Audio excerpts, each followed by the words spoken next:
And maybe they won't last as long as we thought they would. I mean, according to this guy, persecution against the Christians, according to the Great Pyramid, would only last a certain amount of days, and they would stop because of the millions of people that were killed. I think it was 52 days. I think that's what he said in his site. I'll have to look at it again.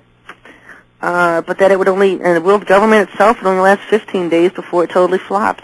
Can't imagine that one.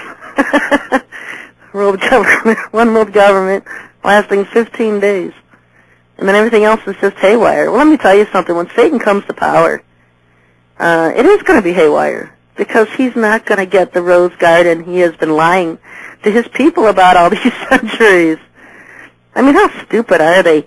They fell for his first rebellion, and they're following him right into the second one. He couldn't win the first one, and these aliens, these ones that follow him, following him right into the second one. And then he's recruited all these humans. I mean, some of them, a lot of them are his seed anyway, his seed line, and they do his bidding and they do his will. But, you know, they all believe him, and that's what's just so insane. That's what I can't even imagine. People just believing every lie he touts, every lie he says. They just soak it up. But his whole kingdom isn't going to be anything of what he's told these people, his followers, that it's going to be. You know, all these different occults and all these different masons and all these little groups that glorify him because they're told that they're going to have wealth and power and position in his coming kingdom. Sure. Yeah. You have a caller? Okay, go ahead and put him on. You're up, caller. Hi, Sherry. Hey, how you doing? Good, how are you? I'm good, how are you? Good. You know, I want to say I'm sorry. I actually got pulled over to ask you a question, and I was listening to what you were talking about on the radio program because I was actually doing some work. So this isn't related to what you were talking about, but I have a gentleman who listens to your program faithfully and is very interested in what you have to say. And I just have a question because we're kind of having debate on this, and I need some information to kind of move forward a little bit more to help him to understand my point of view versus him myself understanding his point of view. But it's in regards to the discussion of Paul, and I know my concern is that since he has been listening to you, he basically at this point, and this is what really concerns me, and you can tell me what you think in regards to this. I'd like to hear your viewpoint, but he basically has will not listen to the viewpoint of anything that Paul writes at all in the Bible. And he even went as far as saying that he felt that he was filled with the devil and that, you know, and I'm thinking to myself, okay, you know, I mean, you don't throw a baby out with the bathwater. I do think that the man was very patriarchal. Anything that Paul came out with, he quoted from somebody else. If it was legitimate, it was something he quoted from one of the other apostles. A lot of the things he quoted, he misquoted the Old Testament scripture a lot of times, and he misquoted the Talmud. He took stuff out of the Talmud and quoted it. I mean, his books, you can refuse to read any one of Paul's books. Who saved you, Paul or Jesus? Oh, well, no, that's absolutely true. And actually, Paul... Yeah, you could throw Paul out and never read a word of Paul, and you're not throwing the baby out with the bathwater because you've got Jesus. We're followers of Jesus, not Paul. But, okay, if that's the argument, then who wrote the Bible, not Jesus? Well, there's 66 different writers of the Bible. Absolutely. And that's the point. So if we're going to throw Paul out, should we throw everybody else out, too? Well, I don't read Paul, and I'm not hurting any. In fact, if you look at the deceptions in the churches today, 98% of them are based on Paul's doctrines. A lot of them are, and that was my concern. Because if you throw them out, you get a lot of deception. Corinthians, Ephesians, Galatians, I mean, all the well, he says some nice stuff. He says some great scriptures, but the thing is the rat poison will get you, and that's what's getting all these other churches. And so, do you read his stuff and hope not that you're not chewing on rat poison, or you just ignore it altogether? I mean, yeah, he says some great stuff. There's some great scriptures he has.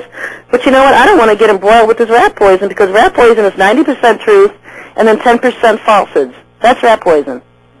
Okay. And that 10% is what has got millions of Christians celebrating the Sabbath on the sun god day. They no longer celebrate on the seventh day based on Pauline's doctrines. They totally threw out the laws and the feasts that Jesus told us to keep, when all he did was negate the ceremonial laws because we no longer needed those, because he fulfilled those by his death on the cross and his resurrection. Mm-hmm. So we no longer needed the ceremonial laws, but through Paul, you don't need any of the law. I mean, he's contradictory through all of his books. In one book, he's saying, yes, you do follow because I follow the law, and in Galatians, he's telling them to no longer follow the law. He's psychopathic, he's contradictory, but the churches will base everything they do on Pauline doctrines. And so if you get rid of Paul because you really want to know what the early churches believed and taught, you'll find that everything that they believed and taught was based on what the original 12 apostles said and what Jesus said, and nothing based on what Paul did.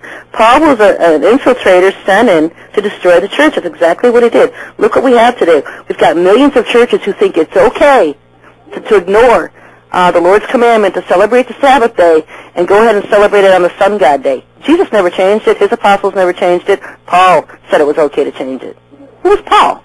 Paul came in his own name. He was never appointed by the Most High. And when he retold his own Damascus Road revelation story 4 different times in the New Testament, he never even told it the same way twice. He told it differently every time he said it. And he couldn't find anyone to confirm it. He was supposedly with a company of soldiers. How come they could never find one of those soldiers to confirm his story? And if you read my article I have on the deception of the ages about the churches and how they were all Mithraic initiates, they all worshiped Mithra.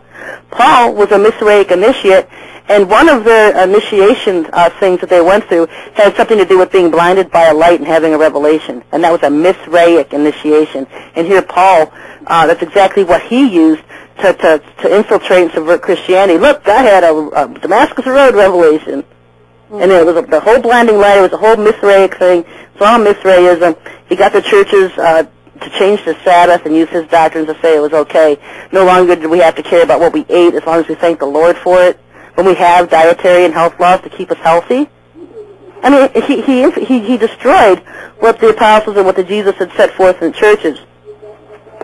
And if you read the Clementine books, who was he to throw the Apostle Peter down a flight of stairs? The what books? The Clementine books? The Clementine books? Clementine, yeah. I mean, I would love to do more study on that, but I just don't have the time. But if you read Clementine's material, you will see that how much division there was between the apostles and the Apostle Paul.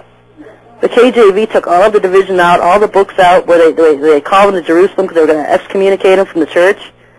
I mean, the KJV dumbs down a lot of it, takes a lot of it out, because they want the church to focus on Paul. And that's what they do. But you know what? If you take Paul's books out and you just study on the other books, you know, you're not any worse off. Okay. You just don't have to worry about the rat poison. You know, he says some great stuff, like I said. But you know what? The other stuff will really hurt you. Will hurt you. It'll kill you. It's causing people to worship a different Jesus. I think some things that I've found from Paul's teaching is people can really get caught up on legalism. Or people can get caught on the other aspect of too much grace. Oh, I know. You know, legalisms kill me, and that's what really hurt me, because when I was a child, Paul was all I would read. I had all this stuff memorized. Mm-hmm. I mean, he was all I would read. Mm-hmm. I loved Paul. Mm-hmm. And the thing is, you grow up with these impressions that Jesus is standing above your head with a baseball bat, ready to hit you for every sin you commit.